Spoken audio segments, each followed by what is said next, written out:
Most people have always looked at this ransom note and accepted it as simple evidence, proof that someone desperate, someone dangerous was behind the kidnapping. But that's exactly where the mistake begins. Because when investigators originally focused on the obvious meaning of the words, they may have overlooked something far more disturbing, something that doesn't stand out at first glance, but changes the entire interpretation of the message. What if this note was never just a demand for money, as initially reported in early coverage by Los Angeles News and later discussed in FBI official briefings, but something far more calculated? Something designed not just to demand payment, but to manipulate perception from the very beginning.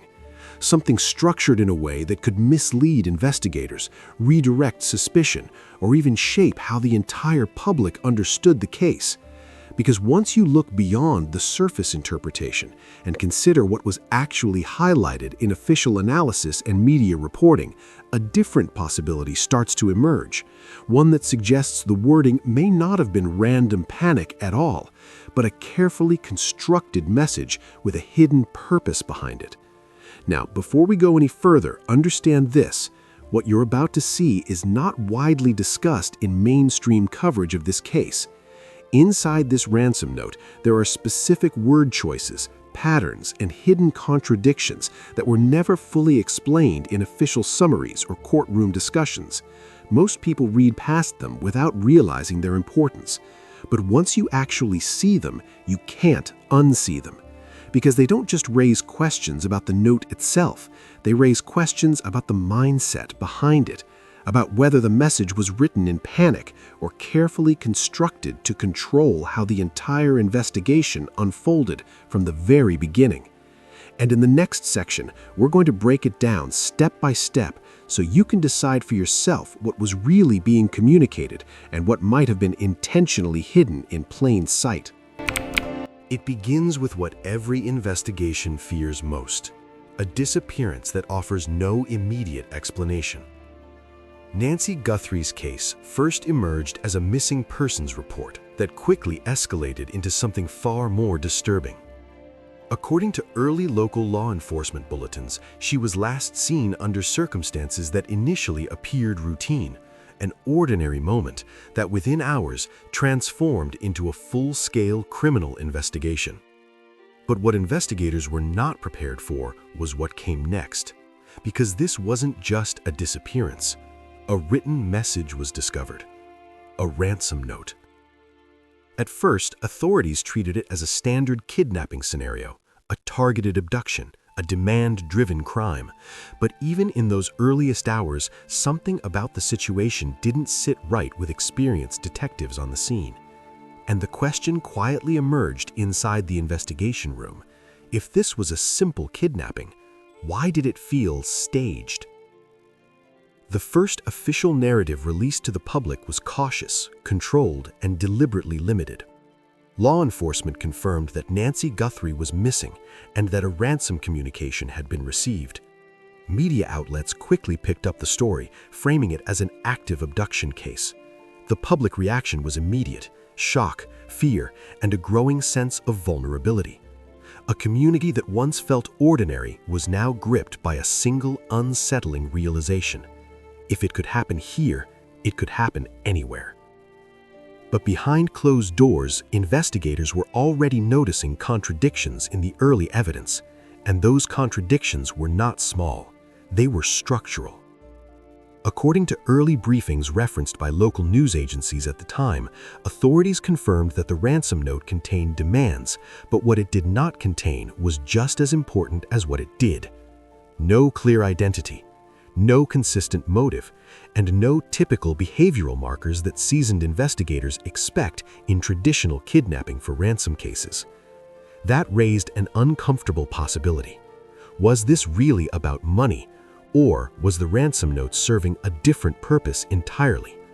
A message rather than a demand. As the public digested fragmented updates, fear began to spread faster than facts. Neighbors reportedly began locking doors earlier than usual. Local schools reviewed security protocols. Social media speculation escalated within hours, filling the vacuum left by limited official information. But behind closed doors, investigators were facing a very different kind of pressure. Because while the public saw a missing person case, law enforcement was seeing inconsistencies that didn't align with a clean abduction timeline. For example, the timing of the disappearance itself remained unclear in early reports. Witness statements did not fully align, and small gaps in the timeline began to widen under closer scrutiny. At first, these gaps were dismissed as normal confusion in a high-stress situation, but experienced detectives know something crucial. In real abduction cases, timelines don't usually blur this quickly. They fracture for a reason. And then came the most disturbing development of all. The ransom note itself began to raise internal debate. Was it authentic, or was it constructed to simulate a kidnapping scenario? Some investigators reportedly questioned whether the language used in the note reflected genuine coercion or something more calculated, something rehearsed, something designed to control perception rather than simply extract a demand. And if that was true, then the entire direction of the investigation could be wrong from the very beginning. Psychological analysts brought into the case later began examining a different angle. Not just who took Nancy Guthrie, but why the situation was presented in this particular way. In many staged crime scenarios, experts note a pattern. The offender doesn't just commit the act, they construct a narrative around it. A narrative that misleads investigators, delays response time, and creates confusion in the earliest critical hours of investigation. And here, that possibility could not be ignored. Because the ransom note didn't just communicate demands, it controlled attention, it shaped urgency, it dictated the entire first impression of the case. But if the narrative was being controlled, then one question becomes unavoidable. What was being hidden in those first hours? And more importantly, who benefited from that confusion? As investigators pushed deeper into the early timeline, another detail began to surface, one that was not widely discussed in initial media coverage. Certain behaviors in the immediate aftermath did not align with typical victimology patterns seen in standard kidnapping cases. The responses, the timing, and the sequence of events suggested something more complex might be occurring beneath the surface. But at the time, there was no confirmation of anything beyond a missing person and a ransom demand. So officials maintained a careful public stance. "We are pursuing all leads," they stated in early briefings, and treating this as an active kidnapping investigation. A standard phrase, but behind it, pressure was building. Because if this was a kidnapping, then where was the urgency from the offender? And if it wasn't, then what exactly had happened to Nancy Guthrie? The case was now locked in a dangerous space between two realities. One possibility suggested a straightforward abduction for ransom. The other hinted at something far more calculated, something involving manipulation, staging, and deliberate misdirection from the very beginning. And as investigators would soon realize, the ransom note might not have been the starting point of the crime. It may have been the starting point of the deception. But that realization was still ahead, and what they discovered next would begin to unravel everything they thought they knew about the case. If you're interested in real investigative crime stories like this one, consider subscribing for more deep dive documentaries. It was the moment investigators feared most in any kidnapping case. Because once a ransom note enters the investigation, everything changes. Nancy Guthrie's case was no different. According to early law enforcement reports, the ransom note was recovered shortly after the disappearance was confirmed. It did not arrive days later. It did not surface through an anonymous leak. It appeared almost immediately within the early investigative window, when chaos was still unfolding and facts were still unstable. And that timing is where the first question begins. How does a kidnapper produce a written demand so quickly, unless the plan was already in motion before the disappearance was even reported? At first, the note became the central piece of evidence. Detectives treated it as the anchor point of the entire investigation. Every lead, every timeline reconstruction, every public statement began from that single document. Because in kidnapping cases, the ransom note is not just communication, it is intention made visible. It is the offender speaking directly into the investigation. But what investigators were about to realize was that this note did not behave like a typical ransom demand. The first official descriptions of the document were cautious. According to early briefings referenced by local media outlets at the time, the note contained structured demands tied to an unspecified exchange. However, what stood out immediately to investigators was not just what was written, but how it was written. The handwriting was described as unusually controlled, not chaotic, not hurried, but deliberate, almost too deliberate. Some analysts reportedly noted a strange inconsistency. The writing style appeared neither fully emotional nor purely mechanical. It sat in an uncomfortable middle ground, structured enough to suggest planning, yet detached enough to raise psychological questions about intent. And that is where the first contradiction emerged. Because most ransom notes carry emotional pressure, this one felt calculated. At the scene, investigators examined the physical characteristics of the note: paper type, ink behavior, spacing, alignment. At first glance, none of it appeared remarkable.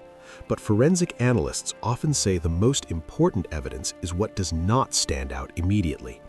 The paper showed no obvious signs of last-minute improvisation, no torn edges suggesting urgency, no smudging that would indicate panic or environmental stress. Instead, it appeared preserved, controlled, almost prepared in advance, and that detail quietly shifted the direction of internal discussions. Was this note created in the moment, or was it already waiting to be used? When investigators first briefed local media, the public interpretation was simple. A kidnapping had occurred, a ransom demand had been issued, and law enforcement was treating it as an active extortion case. News outlets quickly amplified that narrative, focusing on urgency and public safety concerns. Headlines emphasized danger, abduction, and the possibility of negotiation. But behind those headlines, investigators were already struggling with a deeper uncertainty, because the note did not fully match the emotional profile of a typical abduction scenario.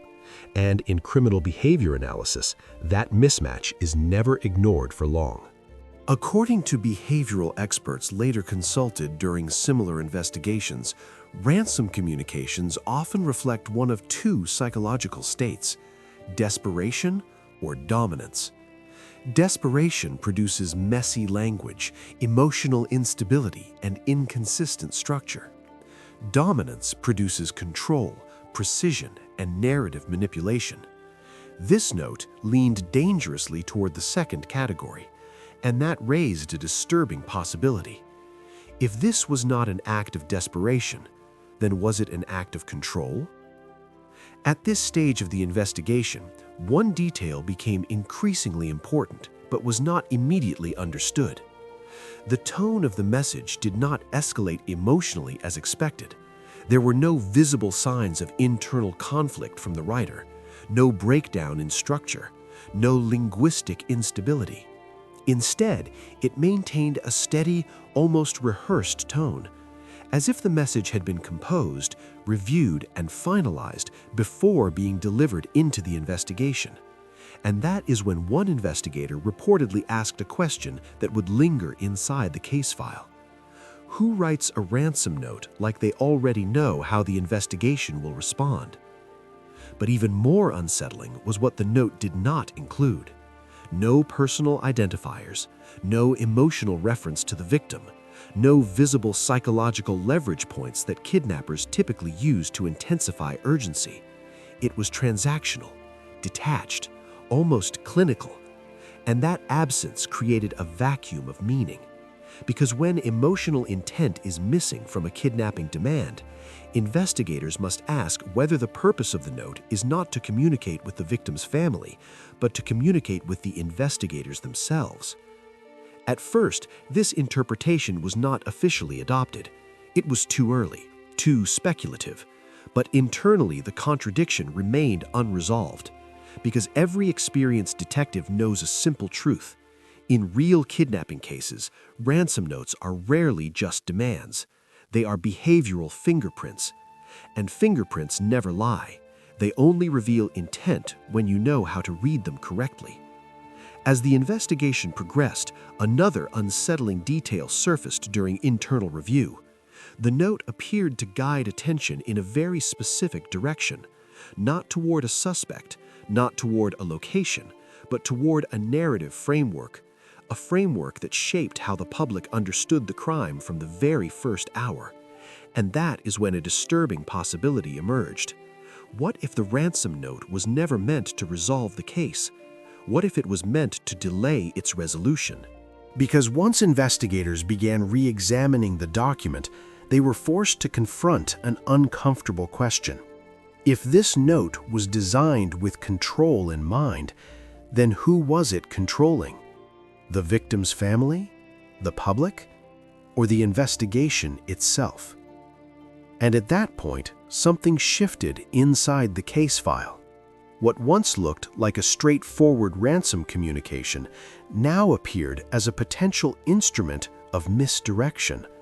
A carefully structured message that may not only describe the crime, but conceal its true nature. And as investigators would soon discover, the most important clues were not what the note said, but what it carefully avoided saying. Because that silence would eventually become louder than the words themselves. But that was only the beginning. What investigators uncovered next would force them to question whether the ransom note was evidence of a kidnapping at all, or the first layer of a much deeper deception already in motion. If you're interested in real investigative crime stories like this one, consider subscribing for more deep dive documentaries. The ransom note is no longer just evidence. It is now a psychological map. Because when investigators began breaking it down line by line, they weren't just reading a message, they were reading intent. And what they discovered was far more unsettling than the kidnapping theory alone. According to early investigative transcripts, the note begins with a direct opening statement, identifying the situation and establishing control over the communication. A simple introduction, confirming the victim's status and initiating the demand structure. What stands out immediately is the absence of emotional volatility. No panic, no aggression spikes. Instead, a neutral, almost procedural tone. And that is where the first contradiction appears. Because most ransom communications begin with emotional pressure. This begins with structure.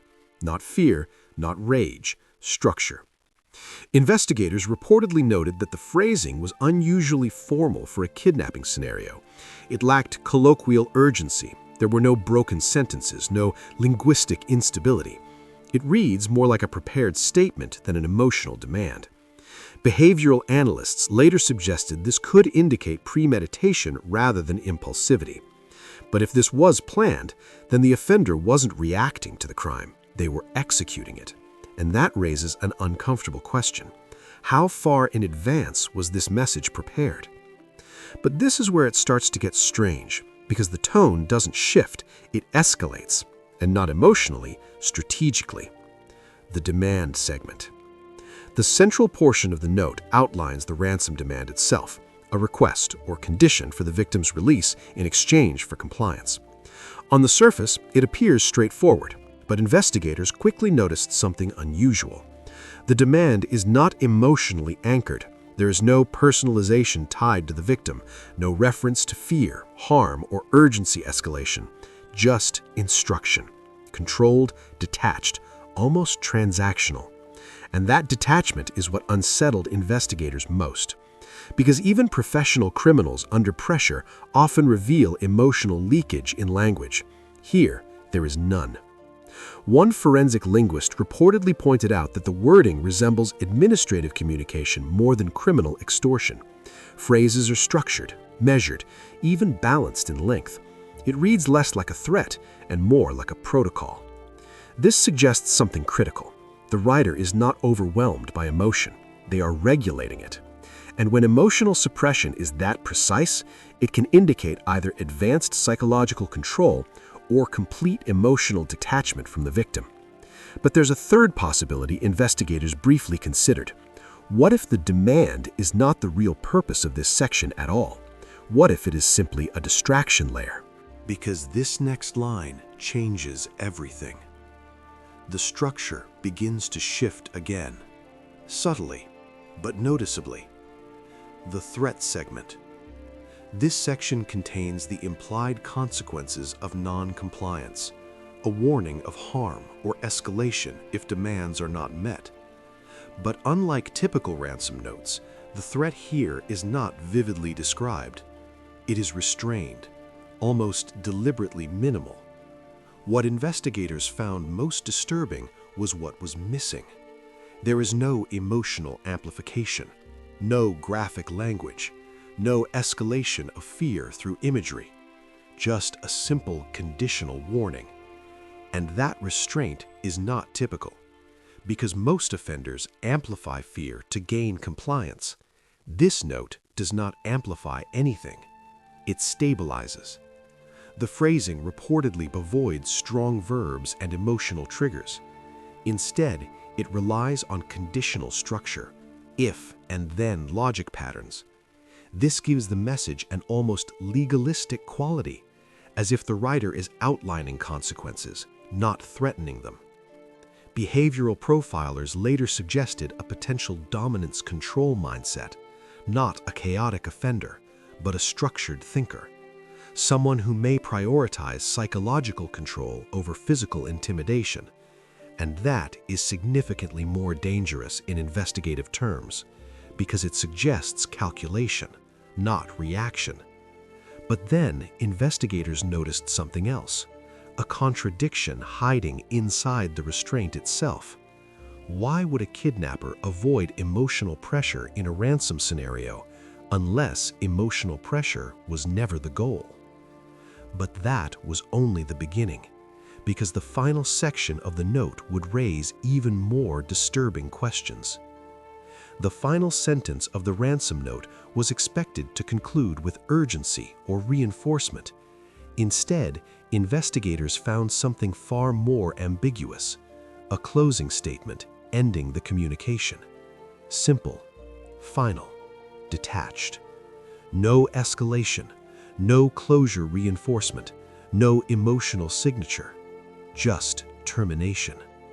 And that absence of emotional closure is itself significant, because offenders who are emotionally invested typically reinforce their message at the end. Here, the message simply stops. The closing is notably clean, no redundancy, no emphasis, no emotional echo. It reads like a document that was finished, not written in distress. Forensic analysts reportedly highlighted this as one of the strongest indicators of pre-planning, because the ending does not feel like a conclusion of thought. It feels like completion of a task, and that distinction changes everything. At this stage, investigators began stepping back from the content and focusing on something more disturbing: the structure of the entire note. Because when each section is viewed individually, it appears coherent. But when viewed together, a pattern emerges, not of emotion, not of panic, but of control architecture. A document designed not just to communicate, but to guide interpretation. And that leads to a chilling possibility investigators could not ignore. What if the ransom note was never meant to reflect the crime, but to shape how the crime would be understood? Behavioral experts later suggested that the consistent emotional suppression across all sections could indicate a perpetrator with high cognitive control and low emotional reactivity. But even more unsettling was another interpretation, that the writer may have been aware of investigative psychology itself, structuring language not just to communicate with the victim's family, but to anticipate how law enforcement would analyze it, as if the note was designed with investigative counter-reading in mind. And if that is true, then the message was never just evidence, it was an interaction with the investigation itself, a psychological chess move made before detectives even entered the board. And once investigators realized that, they were forced to confront a new and far more disturbing question. If every line of the ransom note was intentional, then what else in this case was designed to mislead from the very beginning? But the answer to that would only begin to emerge in the next phase of the investigation. If you're interested in real investigative crime stories like this one, consider subscribing for more deep dive documentaries. At this stage of the investigation, the ransom note was no longer being read as a message. It was being read as a behavioral fingerprint. Because according to early case analysis reports, investigators began noticing something unsettling. The language itself was not just structured, it was patterned. And patterns in criminal psychology are never accidental. Repeated words and controlled emphasis. The first analytical layer focused on repetition.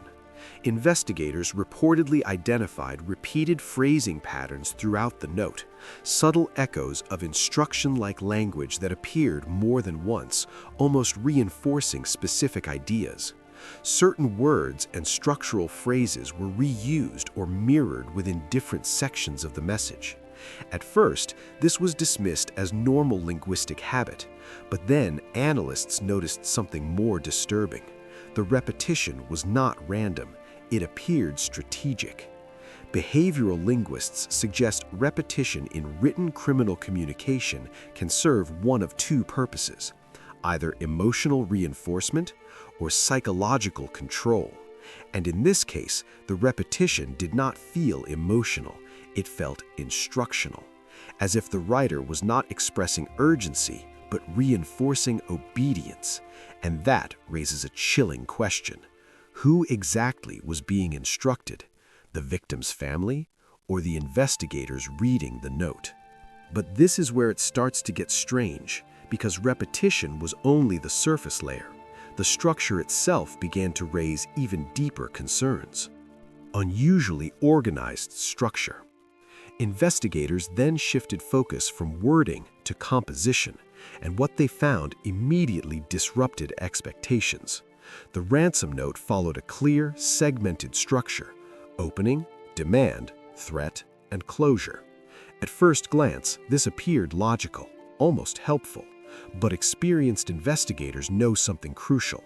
Real criminal panic rarely organizes itself so cleanly. As noted in FBI behavioral analysis discussions on structured threat communications, high-stress offenders typically display linguistic fragmentation, broken syntax, emotional overflow, inconsistent sequencing.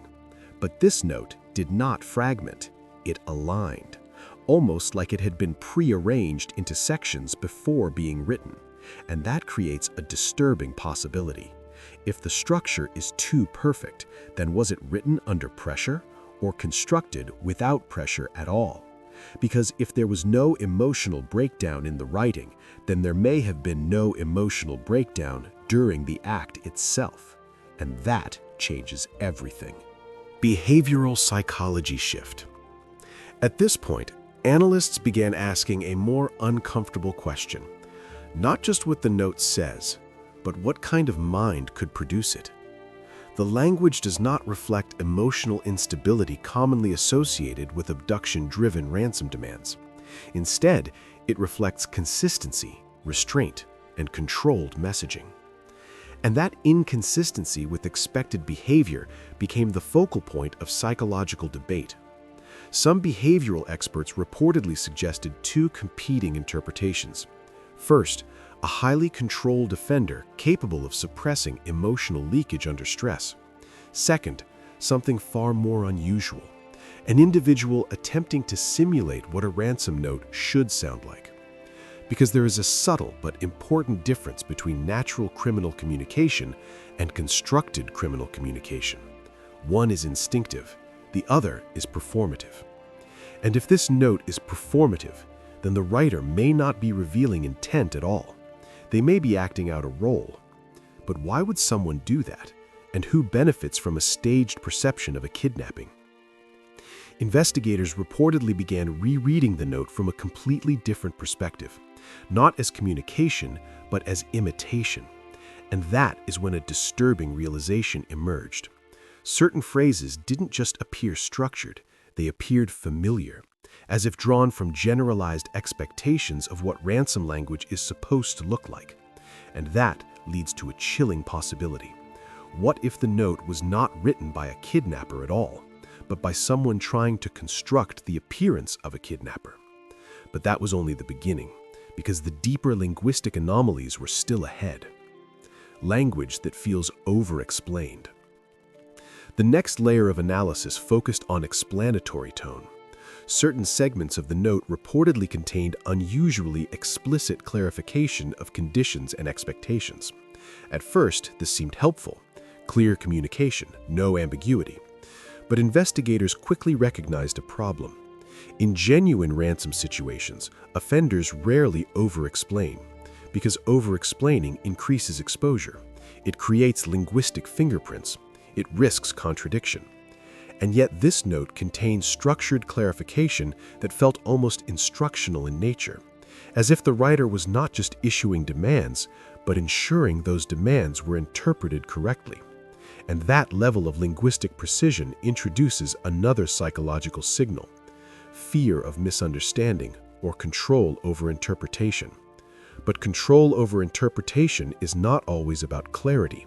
Sometimes it is about directing perception, and that distinction is critical. FBI behavioral analysis context.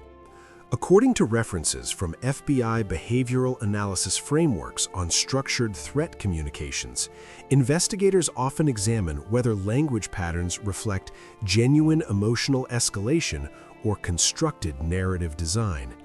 In this case, internal comparisons reportedly highlighted something unusual. The ransom note did not behave like spontaneous communication.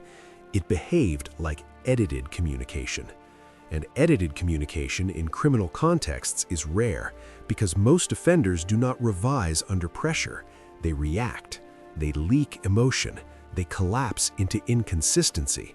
But here, the message does not collapse, it holds. And that stability is exactly what made investigators uneasy, because stability in a ransom note does not always mean control. Sometimes it means distance. Distance between the writer and the act itself.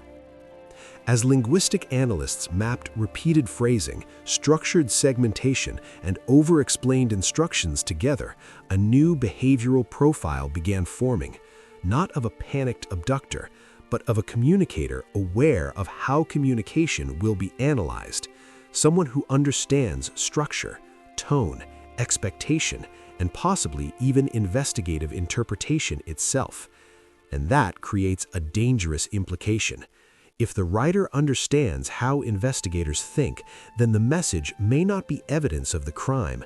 It may be a response to anticipated investigation, a psychological preemptive move designed to guide interpretation before analysis even begins. Because real ransom notes usually don't sound like this. They don't anticipate scrutiny, they don't maintain perfect structure, and they don't simulate clarity with this level of precision. So investigators were left with one final unsettling question. Are they analyzing the mind of a kidnapper or the mind of someone constructing the illusion of one? And once that question entered the case file, the investigation stopped being about language and started becoming about deception itself. But what investigators uncovered next would push that idea even further than anyone expected.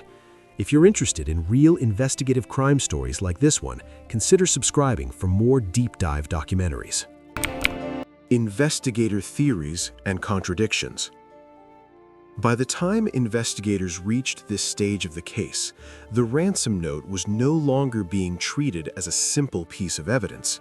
It had become something far more complex, a point of division. Because within law enforcement circles, two competing interpretations began to emerge almost immediately, and neither of them could fully explain what they were seeing. The official theory. According to early investigative direction, authorities initially treated the case as a standard ransom-driven kidnapping, a targeted abduction, with the ransom note serving as direct confirmation of motive. Police and investigative teams initially operated under the assumption that Nancy Guthrie had been taken by an offender seeking financial leverage. This interpretation was supported by the presence of a written demand, which is a common feature in extortion-based abduction cases. But even within the official framework, certain inconsistencies were quietly acknowledged. Because while the structure of the case appeared familiar, the behavior inside it did not. Investigators reportedly maintained the working hypothesis of a single offender acting under financial motive due to procedural necessity. But internally, some analysts began to question whether that framework was too narrow, because it explained the what, but not the how, and more importantly, not the why it felt staged.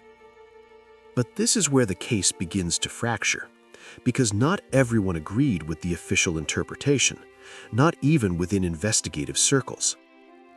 Conflicting interpretations. As the ransom note underwent deeper review, alternative readings began to surface. Some behavioral specialists and linguistic analysts reportedly raised concerns that the document did not fully align with standard kidnapping communication patterns. Different expert interpretations emerged regarding tone, structure, and intent. Some focused on its controlled language, others on its lack of emotional volatility. And the divergence in interpretation created tension within the investigative process, because two completely different conclusions were being drawn from the same document. One group believed the note indicated a highly organized offender with high psychological dominance traits. Another group suggested something far more unusual, that the communication may not represent the offender at all, but instead a constructed message designed to simulate offender behavior. And that possibility introduced a dangerous shift in thinking, because if the note was constructed rather than natural, then the case itself may not be what it appears to be. Evidence that doesn't fit. As analysts revisited the ransom note, specific inconsistencies began to surface more clearly. Certain linguistic and structural elements did not align with expected behavioral patterns seen in genuine ransom communications. At first, these inconsistencies were considered minor, isolated anomalies, but as they were grouped together, a pattern emerged. Timing became one of the first contradictions. The note appeared too early in the investigative timeline, almost synchronized with the discovery of the disappearance itself, which raised an uncomfortable question. How does a message demanding negotiation appear so quickly unless it was already prepared? Then came the language mismatches. Some sections of the note appeared overly structured, while others felt almost artificially simplified, as if two different communication styles were present within a single document. And investigators reportedly began asking whether this inconsistency could indicate multiple layers of intent, or even multiple contributors. But that idea was never confirmed. It remained a theory, hovering just outside official acknowledgement. At this stage, investigators were no longer debating what the note said. They were debating what kind of mind could produce it, because the contradictions were stacking too quickly to ignore. A structured message, but inconsistent tone. A controlled narrative, but mismatched linguistic flow. And that led to one unsettling realization inside the analysis room. If this is a real kidnapping message, it is one of the most unusual ever documented. But if it is not, then what exactly are they analyzing? Psychological theory angle. This is where the case entered its most unstable phase of interpretation, because psychological profiling introduced three competing possibilities. No single behavioral model fully explained the ransom note when all inconsistencies were considered together. Each theory answered some questions, but created even more contradictions. Genuine kidnapper theory. The note was written by a highly controlled offender with strong cognitive discipline and emotional suppression. But this theory struggles to explain the overstructured language and lack of emotional leakage. Staged communication theory. The note may have been designed to simulate a kidnapping scenario, constructed to guide investigators toward a specific narrative. But this raises an even larger question. Who benefits from delaying or redirecting an investigation in its earliest phase? Misdirection theory. Some analysts reportedly considered the possibility that the note was not intended to communicate truth at all, but to obscure it. A psychological diversion. A document designed to occupy investigators while real actions unfolded elsewhere. And this theory introduces a chilling implication. The ransom note may not be the center of the crime. It may be the distraction from it. Authority framework. According to behavioral analysis principles referenced in FBI-style threat assessment discussions, structured communication in criminal contexts is often evaluated not only for content, but for intent alignment. Does the message reflect emotional urgency or cognitive control? And in this case, investigators reportedly found that the alignment was inconsistent across multiple layers of analysis, meaning the message did not behave like a single unified psychological profile. It behaved like a constructed artifact. And that distinction is critical, because artifacts can be designed. The breaking contradiction. As investigators compiled all interpretations, one contradiction stood above all others.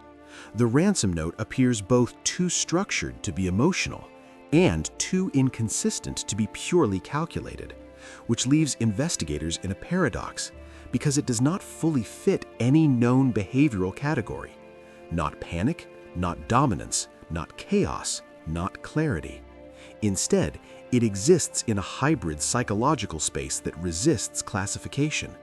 And in investigative terms, that is often the most dangerous kind of evidence, because it does not reveal intent, it conceals it.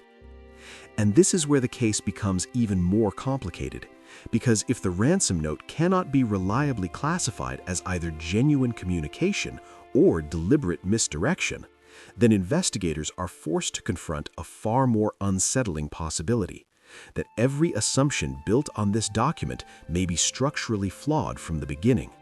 And if that foundation is wrong, then everything that follows it may also be wrong. But what investigators discovered next would challenge even that idea in ways no one inside the case was prepared for. If you're interested in real investigative crime stories like this one, consider subscribing for more deep dive documentaries.